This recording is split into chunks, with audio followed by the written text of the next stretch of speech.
Hi hello good morning అందరికీ నమస్కారం. Special education school assistant SGT TGT prepare అవుతున్న అభ్యర్థులందరికీ కూడా నమస్కారాలు. అందరూ బాగా చదువుతున్నారని అనుకుంటున్నాను. నా ఛానల్ బాగా ఫాలో అవుతున్నందుకు అందరికీ కృతజ్ఞతలు. మరియు వాట్సాప్ గ్రూపులో టెలిగ్రామ్ గ్రూప్లో కూడా జాయిన్ అయ్యారు, ప్రాక్టీస్ బిట్స్ చేస్తున్నారు, యాక్టివ్గా పార్టిసిపేట్ చేస్తున్నారు. Thank you very much. ఈరోజు పార్ట్ 2లో D section categories of disabilities specialisations సంబంధించి 45 మార్క్స్ మన ఎగ్జామ్లో ఏపీడిఎస్సి ఎగ్జామ్లో ఇవ్వబడింది ప్రియారిటీ. ఈ 45 మార్క్స్ అనేవి మీ ఎగ్జామ్ క్రాక్ చేయడంలో చాలా ఇంపార్టెంట్. ఇది క్రూషియల్గా మనకి భూమ్ అని చెప్పుకోవచ్చు. ఇది కానీ మనం 45కి 45 ఎవరు తెచ్చుకుంటారో వాళ్ళు ఖచ్చితంగా జాబులో రేస్లో ఉంటారు, ఖచ్చితంగా ఉంటారు మీరు. ఓకేనా? కాన్ఫిడెంట్గా ధైర్యంగా చదవండి. ఓకే. నెక్స్ట్, ఈ కేటగిరీస్ ఆఫ్ డిజబిలిటీ స్పెషలైజేషన్లో ఏమేమి ఉంటాయి అంటే, ఫస్ట్ మనకి విజువల్ ఇంపైర్మెంట్, అలాగే హియరింగ్ ఇంపైర్మెంట్, అలాగే లోకోమోటర్ ఇంపైర్మెంట్, అలాగే ఇంటెలెక్చువల్ డిజబిలిటీస్ మరియు ఆటిజం స్పెక్ట్రమ్ డిజార్డర్. ఇవి మనకి చెప్పబడదు. సిలబస్ వైజ్గా విత్ ప్రాక్టీస్ ఎంసీక్యూస్తో మీకు బిట్స్ కూడా ప్రొవైడ్ చేస్తాను, ప్రాక్టీస్ టెస్ట్లు కూడా కండక్ట్ చేస్తాను. డైలీగా ఫాలో అవ్వండి. బిట్స్కి మీరు ఏమీ ఇబ్బంది పడద్దు. ఖచ్చితంగా నేను ప్రిపేర్ చేసి మీకు టెస్ట్లు కండక్ట్ చేస్తాను. ఆన్లైన్ మరియు ఆఫ్లైన్కి సంబంధించిన క్వశ్చన్స్ చాలామంది వేస్తున్నారు. ఆన్లైన్ ఖచ్చితంగా తీసుకోవాలని నాకుంది. ప్రజెంట్ ఇంకా ప్లానింగ్లో లేదు. కంటెంట్ బుక్ రెడీ అయ్యాక అప్పుడు ప్లాన్ చేసుకుంటాను. ఈలోగా మనం చూద్దాం.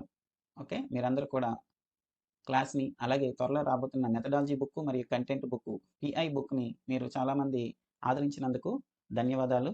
చాలామంది తీసుకున్నారు. అలాగే ఫీడ్బ్యాక్ కూడా చాలా బాగుంది. ఇంకేమైనా నెగిటివ్ ఉంటే ఫీడ్బ్యాక్ ఇవ్వచ్చు, నో ప్రాబ్లం. ఫ్రెండ్స్కి అలాగే మీ ఫ్యామిలీ మెంబర్స్కి ఎవరైనా ప్రిపేర్ అవుతుంటే నా పిఐ మెటీరియల్ని సజెస్ట్ చేయండి. నేను నామమాత్రపు రుసుము మాత్రమే తీసుకున్నాను. అది ఛానల్ మెయింటెనెన్స్కి, అలాగే నేను పడే కష్టానికి మాత్రమే. నేను ఎక్కువగా డబ్బులు మిమ్మల్ని నుంచి ఆశించట్లేదు. మీరు జాబ్ కొట్టడమే నా యొక్క జయం. ఓకే. ఈరోజు మనం క్లాస్ స్టార్ట్ చేద్దాం. యూనిట్ 1 ఇంట్రడక్షన్ టు డిజబిలిటీస్ చాలా ఇంపార్టెంట్. ఇది డెమో క్లాసు. మీకు నా కంటెంట్ బుక్ ఎలా ఉంటుంది అనేది మీకు శాంపిల్గా చూపిస్తున్నాను. ఈ క్లాసు ఒక జస్ట్ 30 మినిట్స్ మీరు క్లాస్ వినండి. చూడండి మన ఛానల్ నుంచి ఎంత బాగా కంటెంట్ ఇవ్వబడుతుందో మీరే అర్థం చేసుకోండి. అలాగే కాన్ఫిడెంట్తో ప్రిపేర్ అవ్వండి. ఏమైనా డౌట్ ఉంటే కామెంట్ సెక్షన్లో కామెంట్ పెట్టండి. వాట్సాప్లో మీరు చాట్ చేయొచ్చు. ప్రతి మెసేజ్కి కూడా నేను రిప్లై ఇస్తాను. ఓకేనా? Thank you very much. WHO ప్రవేశపెట్టిన, WHO అంటే వరల్డ్ హెల్త్ ఆర్గనైజేషన్ ప్రవేశపెట్టిన 2 వర్గీకరణలు స్పెషల్ ఎడ్యుకేషన్ పరీక్షల్లో చాలా ముఖ్యమైనవి. అవి ఏంటంటే ICI-DH 1980లో అదొక పాత పద్ధతి ప్రకారం వర్గీకరించారు. అలాగే ICF 2001లో ప్రస్తుతం ఇది మనం వాడుకలో ఉంది. ఇది ఒక ఆధునిక వర్గీకరణ పద్ధతి అనమాట. 2 వర్గీకరణలు ఇప్పటి వరకు మనం చూసాం. ఒకటి ICI-DH వర్గీకరణ, రెండోది ICF వర్గీకరణ. నెక్స్ట్, వీటి గురించి తెలుగు అకాడమీ అలాగే RCI ప్రమాణాల ప్రకారం మనం నోట్స్ని ఇస్తున్నాం. చూడండి. నెక్స్ట్, ICI-DH వర్గీకరణ ఇది ఎప్పుడు జరిగిందంటే 1980స్లో జరిగింది. ICI-DH means international classification of impairments, international classification of impairments and disabilities and handicaps. అప్పుడు హ్యాండిక్యాప్ అనే పదం ఉండేదన్నమాట. ఓకేనా? ఎప్పటికీ ఇంపైర్మెంట్, డిజబిలిటీ పదాలు వాడుతున్నాం, కానీ ప్రజెంట్ హ్యాండిక్యాప్ పదం మనం వాడట్లేదు. అప్పట్లో ఉండేది. హ్యాండిక్యాప్ అనే పదం ఫస్ట్లో ఉండేది. ఓకే. ICI-DH ఇవి డెఫినేషన్ అంటే యాక్రోనిమ్స్ అడగవచ్చు, ఛాన్స్ ఉంటుంది అనమాట. అలాగే ఏ సంవత్సరంలో దీన్ని వర్గీకరించారు? మొట్టమొదటిసారిగా 1980లో తీసుకొచ్చారనమాట ఈ వర్గీకరణ.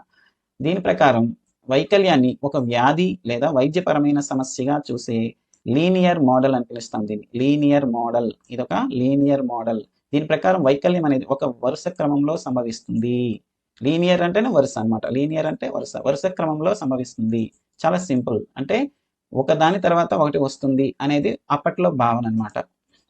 వైకల్యాన్ని ఒక వ్యాధి లేదా వైద్యపరమైన సమస్యగా వాళ్ళు ట్రీట్ చేశారనమాట. దీన్నే లీనియర్ మోడల్ అని పిలుస్తాం. లీనియర్ మోడల్ అనగానేమి అనొచ్చు ఏంటంటే వైకల్యం అనేది ఒక వరుస పరంగా సంభవిస్తుంది అనేది ఇక్కడ మనకి మీనింగ్. నెక్స్ట్, మరి ఆ సీక్వెన్స్ ఏంటి? వరుస క్రమం ICI-DH ప్రకారం వరుస క్రమం కానిది ఏది, ఉన్నదేది, ఈ కింది వాటిలో సరైన వరుస క్రమం ఏది అని చూస్తాడు. డిసీజ్ ఫస్ట్ వ్యాధి వస్తుందంట, తర్వాత లోపం వస్తుంది, తర్వాత అసమర్థత వస్తుంది, తర్వాత వైకల్యం వస్తుంది. మీరు తెలుగులో గుర్తుంచుకుంటే మనకి ఖచ్చితంగా కన్ఫ్యూజన్ అవుతాము. మీరు ఇంగ్లీష్నే ఫాలో అవ్వండి దయచేసి. తెలుగు మీడియం వాళ్ళు కూడా ఇలాంటి వాటికి ఫస్ట్ ఆఫ్ ఆల్ డిసీజ్ చూద్దాం. డిసీజ్ ఫస్ట్ది డిసీజ్, రెండోది ఇంపైర్మెంట్, మూడోది డిజాబిలిటీ, నాలుగోది హ్యాండిక్యాప్. ఫస్ట్ డిసీజ్ వస్తే కదా ఎవరికైనా సరే ఏదైనా వస్తుంది, అలా గుర్తుపెట్టుకోండి. రెండోది వ్యాధి వస్తే ఏదో ఒక లోపం వల్ల వ్యాధి వస్తుంది, అలా గుర్తుపెట్టుకోండి. దానివల్ల మనం అసమర్థులుగా తయారవుతాం, అంటే డిజాబిలిటీ వస్తుంది. ఓకేనా? ఆ తర్వాత పూర్తిగా హ్యాండిక్యాప్నెస్ అనేది వస్తుంది, పూర్తిగా కాలు చేయి పని చేయకపోవడము, ఇలాంటి వైకల్యం సంభవిస్తుంది. సో ఇలా మనం సీక్వెన్స్గా కొంచెం కోడింగ్ లాగా గుర్తుంచుకోవాలి. ఓకే, డిఐడిహెచ్, దీని కోడ్ ఏంటి? డిఐడిహెచ్. మరి డి అంటే డిసీజ్ ఉంది, డి అంటే డిజబిలిటీ ఉంది. ఏది ముందు వస్తుంది? డిసీజే కదా ముందు వస్తుంది. దీనికి కన్ఫ్యూజన్ లేదు, మీరు కోడ్ డిఐడిహెచ్ మీరు పెట్టేసుకోండి. డిఐడిహెచ్ ఏంటిది? Linear model. లీనియర్ మోడల్లో ఉండే సీక్వెన్స్ ఏది? మనకి సింపుల్గా ఉన్నట్టుగా ఉంటాయి చదువుతున్నప్పుడు, తర్వాత ఎక్కువ మ్యాటర్ అవుతున్న కొలది గుర్తించుకోవడం కష్టమవుతుంది కనుక చిన్న చిన్న కోడ్స్ యూజ్ చేయండి. దీని లక్షణం ఏంటంటే వైకల్యం యొక్క ప్రతికూల అంశాలపై, నెగిటివ్ కాన్సెప్ట్స్ అనమాట, మాత్రమే దృష్టి పెడుతుంది. అంటే వ్యక్తి ఏమి చేయలేడు అన్న దానిపైన మాత్రమే దృష్టి పెడుతుంది, ఏమి చేయలేడు అనే దాన్ని మాత్రమే. ఓకేనా?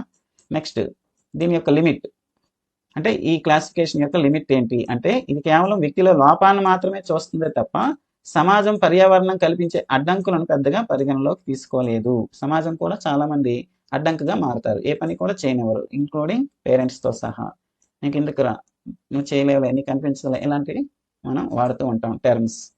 Okay, next classification ICF classification. మరి ఐసిఎఫ్ అంటే ఏంటి? International classification of functioning, disability and health అనమాట.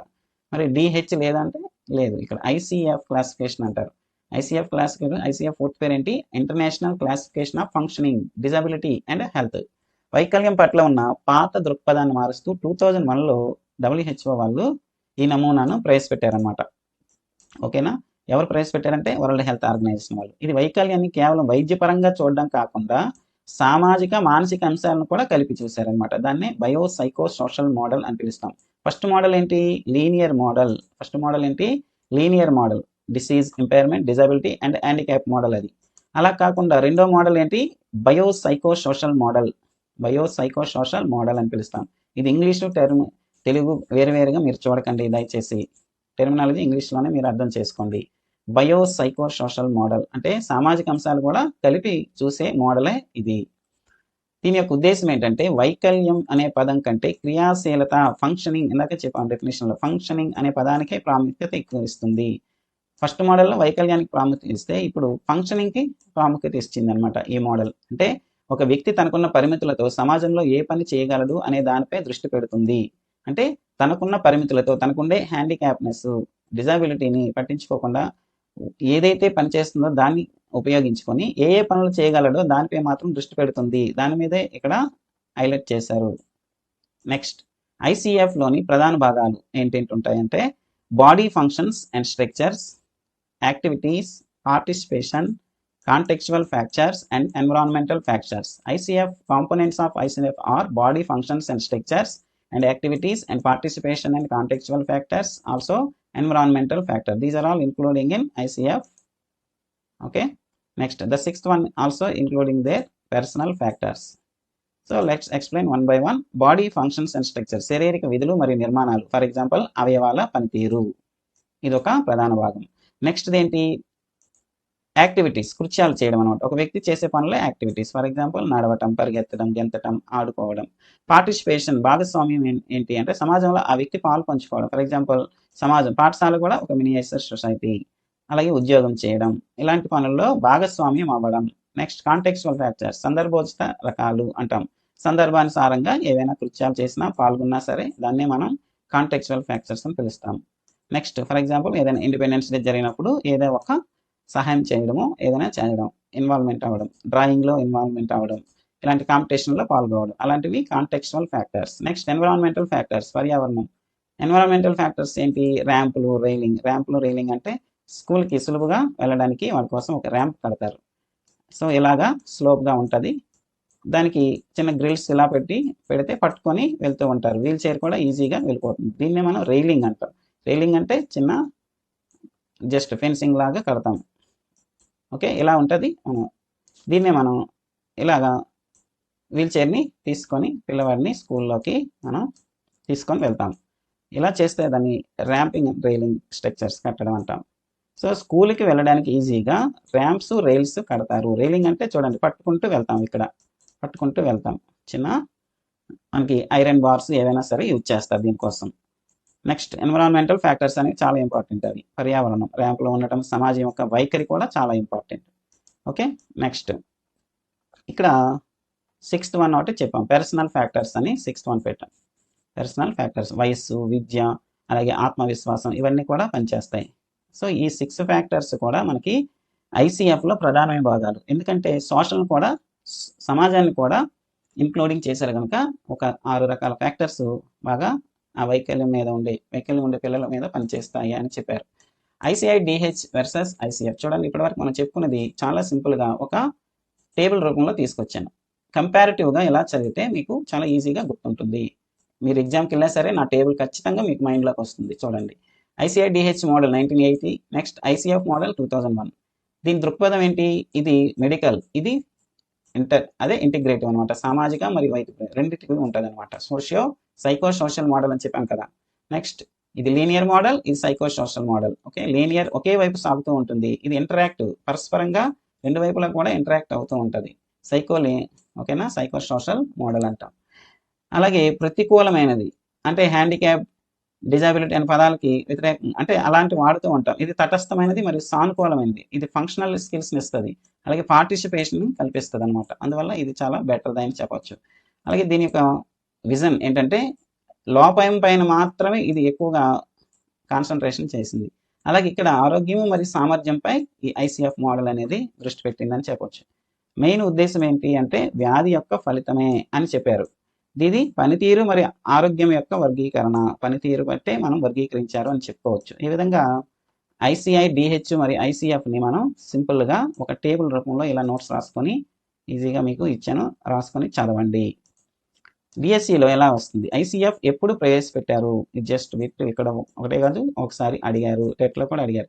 ఐసీఎఫ్లో భాగం కానిది ఏది, అలాంటి ప్రశ్నలు వస్తాయన్నమాట. ఐసీఎఫ్లో ఎన్విరాన్మెంటల్ ఫ్యాక్టర్స్ అత్యంత కీలకమైనవని గుర్తుంచుకోవాలి మనం. ఓకేనా, ఈ ఎన్విరాన్మెంటల్ ఫ్యాక్టర్స్ చాలా ఇంపార్టెంట్. ఇది వైకల్యం వ్యక్తిలో మాత్రమే కాకుండా పర్యావరణంలో కూడా వెతుకుతుంది. ఏ మోడల్ అని అడుగుతాడు, ఏదంటే ఐసీఎఫ్ మోడల్. స్టేట్మెంట్ ఇచ్చేస్తాడు అనమాట. నెక్స్ట్ ప్రాక్టీస్ బిట్స్ జస్ట్ చూద్దాం.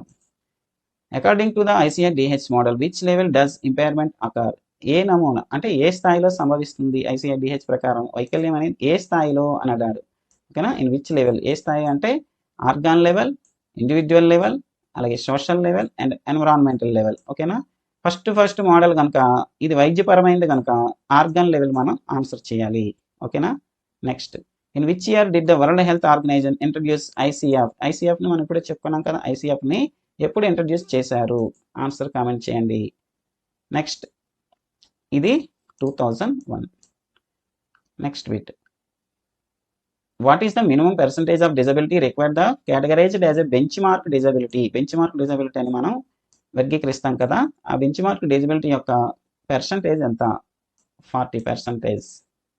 Okay, next which process focus on teaching new skills to a person who has had a disability since birth, పుట్టుకతోనే వైకల్యం ఉన్న ఒక కొత్త వ్యక్తికి కొత్త నైపుణ్యాన్ని నేర్పించడంపై దృష్టి సారించే ప్రక్రియ ఏది, కొత్త నైపుణ్యాలు నేర్పించడం మీద దృష్టి సారించే ప్రక్రియ అడిగాడు. అది పునరావాసం కల్పించడమా, హ్యాబిలిటేషనా, ఇంటిగ్రేషనా, అలాగే వైద్యపరమైన జోక్యమా. ఇది పునరావాసం అని కాదు, అలాగే కొత్త నైపుణ్యాలు నేర్పించడమని దృష్టి పెట్టింది హ్యాబిలిటేషన్. ఈ హ్యాబిటేషన్ అనే పదాలకి మళ్ళీ నెక్స్ట్ క్లాస్లో మనం క్లియర్గా డెఫినేషన్ నేర్చుకుందాం. According to the ICF model which of the following is considered as contextual factor, contextual factor ఇందులో ఏది అని అడిగాడు. అంటే సందర్భోచిత రకము. ఇందాక మనం ఎగ్జాంపుల్స్ అనేవి అక్కడ ఇవ్వలేదు, ఈజీగా ఉంటుంది చూడండి కావాలంటే. ఫస్ట్ బాడీ స్ట్రక్చర్, ఇది కాంటెక్చువల్ కాదు కదా, అలాగే పనులు కల్పించడం కూడా కాదు. Next environmental factor, as contextual factors ఇప్పుడు కూడా ఎన్విరాన్మెంటల్ ఫ్యాక్టర్స్ కింద వస్తాయి. ఓకే, సందర్భోచిత ఎక్కడ సందర్భాలు ఎదురవుతాయి వాళ్ళకి, ఎన్విరాన్మెంటల్ ఫ్యాక్టర్స్లోనే అవుతాయి. ఓకేనా, నెక్స్ట్ 5 బిట్స్ అయ్యాయి, చూద్దాం. నెక్స్ట్ ఇందులో మనకి ఫస్ట్ చాప్టర్లో మనం చాలా బాగా తెలుసుకోవాల్సిన ఇంపార్టెంట్ టర్మ్స్ ఉంటాయి. ఇంపైర్మెంట్ అంటే ఏంటి, అలాగే చూడండి, డిజాబిలిటీ అంటే ఏంటి, హ్యాండిక్యాప్ అంటే ఏంటి అనే పదాలకు మనం క్లారిటీగా డెఫినేషన్ అనేది నేర్చుకుందాం. అలాగే టేబుల్ రూపంలో కూడా నేర్చుకుందాం. ఇంపైర్మెంట్ అంటే ఏంటంటే శరీరంలో ఏదైనా ఒక అవయవానికి సంబంధించిన నిర్మాణంలో అంటే స్ట్రక్చర్ ఆర్ ఫంక్షన్ ఏర్పడే అసాధారణత లేదా నష్టాన్ని లోపం అని పిలుస్తాం. ఇంపైర్మెంట్ అంటే లోపం, బాగా గుర్తుపెట్టుకోండి. ఇంపైర్మెంట్ అంటే లోపం. ఇది పూర్తిగా జీవ సంబంధమైనది లేదా వైద్యపరమైనది, ICIDH లాగా. ఓకే, లోపం. అక్కడ లోపం గురించే మాట్లాడాడు, శరీరం యొక్క భాగాల గురించే మాట్లాడాడు. అందుకే ఫస్ట్ ఈ టర్మ్ మనం నేర్చుకున్నాం. ఫస్ట్గా మనకి వర్గీకరణలోనే వచ్చింది లోపం అనే టర్మ్. ఫర్ ఎగ్జాంపుల్కి కంటిలో రెటీనా దెబ్బతినడం వల్ల వచ్చే వ్యాధులు, కాళ్ళు చేతులు కోల్పోవడం వల్ల ఏర్పడే ఇబ్బందులు, ఇలాంటివి మనం చెప్పుకోవచ్చు లోపం అంటే. అంతే కదా. ఫర్ ఎగ్జాంపుల్ లోపం, కంటిలో రెటీనా దెబ్బతినడం వల్ల చూపు కోల్పోతాం, అది మనకి చూపు లోపం వస్తుంది అనమాట. కాళ్ళు చేతులు ఫర్ ఎగ్జాంపుల్ కోల్పోయామనుకోండి, అక్కడ మనకి అవసరమైన పనులు చేసుకోలేము. దీన్ని మనం ఏమంటాం, ఇంపైర్మెంట్ అని పిలుస్తాం. మరి డిజాబిలిటీ అంటే ఏంటంటే అసమర్థత, డిస్ఎబిలిటీ. ఎబిలిటీ అంటే చేయగల సమర్థత. మరి డిస్ఎబిలిటీ డిస్ అన్నాడు కనుక అసమర్థత, ఎబిలిటీ అంటే సమర్థత, చేయగలిగే పని. అలాగే డిస్ఎబిలిటీ అంటే డిజాబిలిటీ, బాగా గుర్తుపెట్టుకోండి. డిస్ఎబిలిటీ అంటే డిజాబిలిటీ, అసమర్థత అని పిలుస్తాం. లోపం కారణంగా ఇప్పుడు ఇంపైర్మెంట్ కలిగింది కదా. ఫస్ట్ ఏదో ఫర్ ఎగ్జాంపుల్ ఒక చిన్న యాక్సిడెంట్లో మనం చేతులు కోల్పోయాం అనుకోండి, అది మనకి లోపంగా మారింది. ఈ లోపం కారణంగా ఒక సామాన్య మానవుడు చేయగలిగే పనులు చేయలేకపోవడమే. ఓకే, అంతే. దాన్ని మనం డిస్ఎబిలిటీ. మనం ఇప్పటివరకు పెన్నుతో రాసేవాళ్ళం, జస్ట్ యాక్సిడెంట్ అయింది, ఇప్పుడు చేతిని పెన్ను పట్టుకొని రాయలేకపోతున్నాం. సో అసమర్థులుగా మారాము, రాయడంలో అసమర్థులుగా మారాము. అందుకే దీన్ని మనం డిజాబిలిటీ అని పిలుస్తాం. చెప్పినప్పుడు విన్నప్పుడు బాగానే ఉంటుంది, ఒక 1 వీక్ 10 days లేదా 1 month 2 months పోయిన తర్వాత మళ్ళీ కన్ఫ్యూజ్ అయిపోతాం. అందుకే మీకు క్లారిటీగా ఎగ్జాంపుల్స్తో చెప్తున్నాను, బాగా గుర్తుపెట్టుకోండి. అసమర్థత అంటే ఏదైనా సరే ఒక పనిని చేయలేకపోవడం. ఎందుకు చేయలేకపోతున్నాం అంటే మన దగ్గర ఆ లోపం ఉంది, ఆ ఇంపైర్మెంట్ ఉందన్నమాట. నెక్స్ట్ ఫర్ ఎగ్జాంపుల్ రెటీనా లోపం వల్ల చదవలేకపోవడం లేదా చూడలేకపోవడం అనేది అసమర్థత. నెక్స్ట్ ఒక వ్యక్తి స్థాయి, ఇది ఒక వ్యక్తి స్థాయికి సంబంధించింది. ఇది ఒక పనిని చేసే సామర్థ్యంపై ప్రభావాన్ని చూపుతుంది, అంతే కదా. ఇది ఇండివిజువల్ లెవెల్లో పనిచేస్తుంది అనమాట. ఎందుకంటే ఈ డిజాబిలిటీ అనేది ఏదైనా ఒక అవయవం ఆర్గాన్ మీద పనిచేస్తుంది అనమాట. దానివల్ల అతని సామర్థ్యం అనేది తగ్గిపోతుంది. ప్రభావం చూపుతుందంటే దాని మీన్స్ అతని సామర్థ్యం తగ్గిపోతుంది. అందుకే దాన్ని మనం డిజాబిలిటీ, అసమర్థులుగా తయారయ్యాము అని పిలుస్తాం. నెక్స్ట్ అయితే హ్యాండిక్యాప్ అంటే ఏంటి? ఈ పదాలు రెగ్యులర్గా మనకి ఎక్కడ కూడా వినిపిస్తూ ఉంటాయి, డిజాబిలిటీ, హ్యాండిక్యాప్ అని కూడా. లోపం లేదా అసమర్థత కారణంగా ఒక వ్యక్తి తన వయసు లేదా జెండర్, లింగం మరియు సామాజిక స్థాయికి తగిన పాత్రలను అంటే రోల్స్ పోషించలేకపోవడాన్ని దాన్ని హ్యాండిక్యాప్ అని పిలుస్తాం. పైన చెప్పే 2 కారణాల ద్వారా మనం సమాజంలో సామాజిక స్థాయికి తగినట్టు కొన్ని పాత్రలు అంటే కొన్ని పనులు చేయలేకపోవడం, ఇది పర్యావరణ లేదా సామాజిక స్థాయికి సంబంధించినది. పర్యావరణ లేదా అంటే సమాజంలో మనం ఏదైతే పని చేయగలేమో దాన్ని మనం హ్యాండిక్యాప్ అని పిలుస్తాం. వైకల్యం లేదా అవరోధం. ఎందుకు ఈ అవరోధం అని పిలిచాం? మనకి ఒక లోపం ఉంది, దానివల్ల అసమర్థత వచ్చింది, అందువల్ల ఆ లోపమే అదొక అవరోధంగా మారుతుంది. లోపమే మనకి ఏ పని చేయకుండా అవరోధంగా మారుతుంది. దాన్నే మనం హ్యాండిక్యాప్, వైకల్యం అని పిలుస్తున్నాం. క్లారిటీగా గుర్తుపెట్టుకోండి, బాగా చదవండి మరొకసారి. చూడలేకపోవడం వల్ల పాఠశాలకు వెళ్ళలేకపోవడం, అంతే కదా. చూడలేము, అక్కడ ఒక లోపం ఉంది. వెళ్ళలేకపోవడం అసమర్థత, ఓకేనా. రెటీనా లోపం ఉంది, అది దానివల్ల మనం అసమర్థులుగా మారాం, చూపులో అసమర్థులుగా మారాం. ఎప్పుడైతే అసమర్థులు మారామో దాని పర్యవసానంగా మనకి అవరోధాలు ఏర్పడతాయి, దాన్ని మనం హ్యాండిక్యాప్ అని పిలుస్తాం.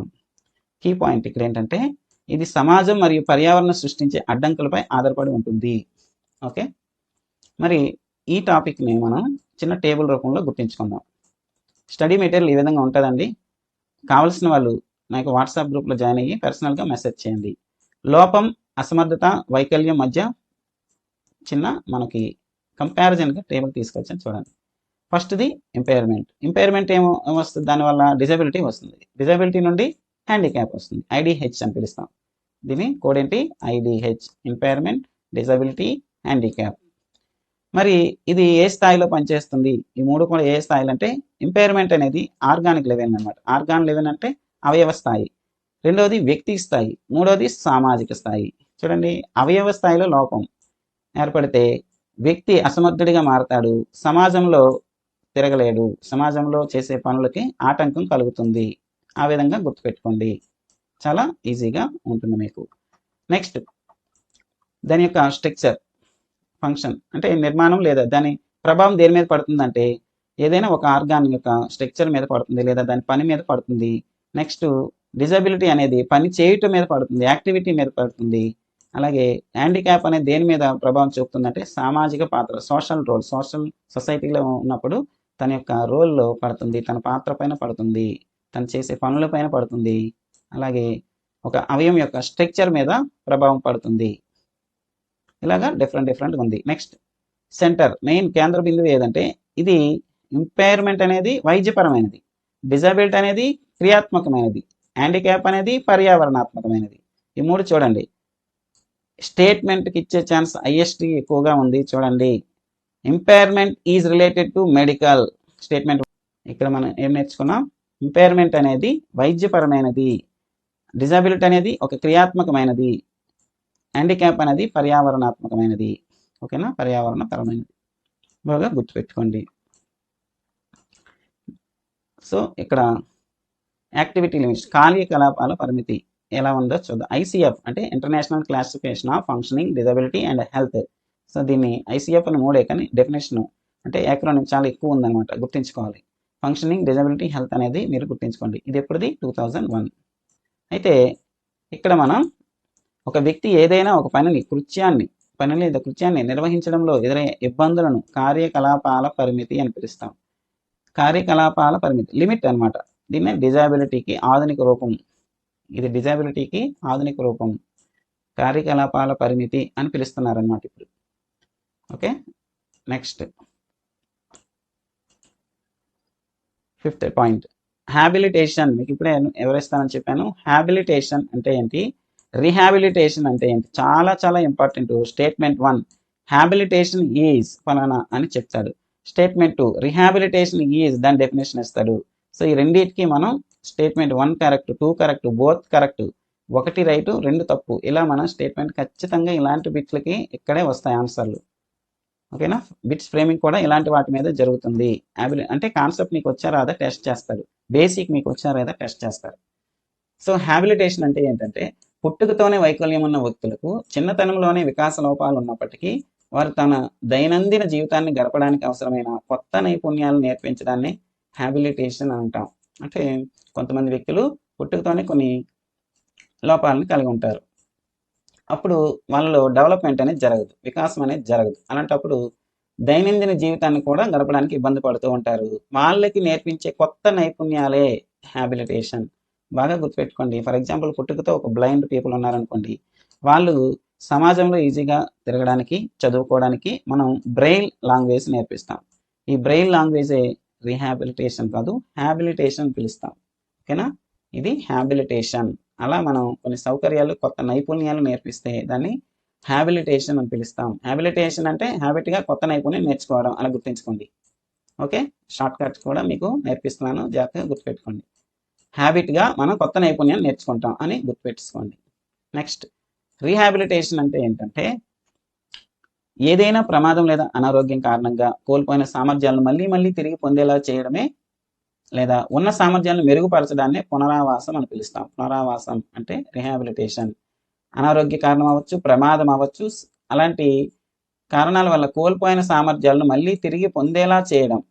ఫర్ ఎగ్జాంపుల్, ఒక అబ్బాయికి యాక్సిడెంట్లో కాలు విరిగింది, సో నడవలేడు, అందువల్ల ఆర్టిఫిషియల్ ఒక లింబ్ని మనం కొనేసి ఇచ్చాం. ఇప్పుడు అబ్బాయి నడవలేకపోయే స్థాయి నుంచి ఇప్పుడు మనకి నడిచే స్థాయిలోకి వచ్చాడు. సో దానివల్ల వాడు ఎంతో హ్యాపీనెస్ ఫీల్ అవుతాడు, అలాగే ఈజీగా మొబిలిటీ అనేది చేయగలుగుతాడు. ఈ విధంగా మనం చేస్తే దాన్ని రీహాబిలిటేషన్ అంటే పునరావాసం చేయడం. అక్కడుండే ఇబ్బందిని తొలగించడం, అక్కడుండే లోపాలని క్లియారిటీగా 100% సరిదిద్దకపోయినా మనం కొంతమేర సహాయం చేయడం, ఇదే రీహాబిలిటేషన్.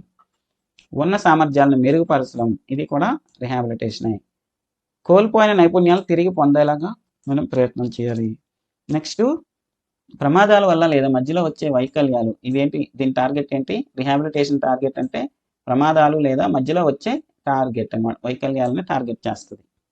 ఈ విధంగా మనం టాపిక్స్ని క్లారిటీగా హ్యాబిలిటేషన్కి రీహాబిలిటేషన్ నేర్చుకున్నాం. ఇది డెమో క్లాస్ ఫర్ మనకి స్పెషలైజేషన్. ఓకేనా? స్పెషలైజేషన్కి సంబంధించిన ఫస్ట్ డెమో క్లాస్ ఇది. ఎలా ఉందో కామెంట్ చేయండి. అలాగే ఇచ్చిన టేబుల్స్ కూడా మీరు లైక్ చేస్తారని అనుకుంటున్నాను.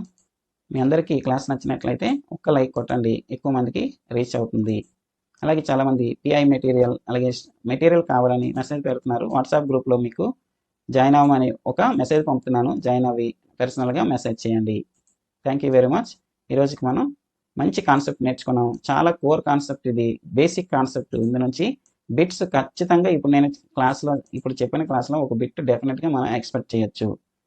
2 బిట్స్ ఎక్స్పెక్ట్ చేసినా నో ప్రాబ్లం. స్టేట్మెంట్ అది చెప్పాను కదా, హ్యాబిలిటేషన్ రీహాబిలిటేషన్, అలాంటి స్టేట్మెంట్స్ వస్తాయి ఖచ్చితంగా. అలాగే ఐసిఐ డిహెచ్ మోడల్, అలాగే ఐసిఎఫ్ మోడల్, దీని మీద కూడా స్టేట్మెంట్స్ మీరు వచ్చే ఛాన్స్ ఉంటాయి.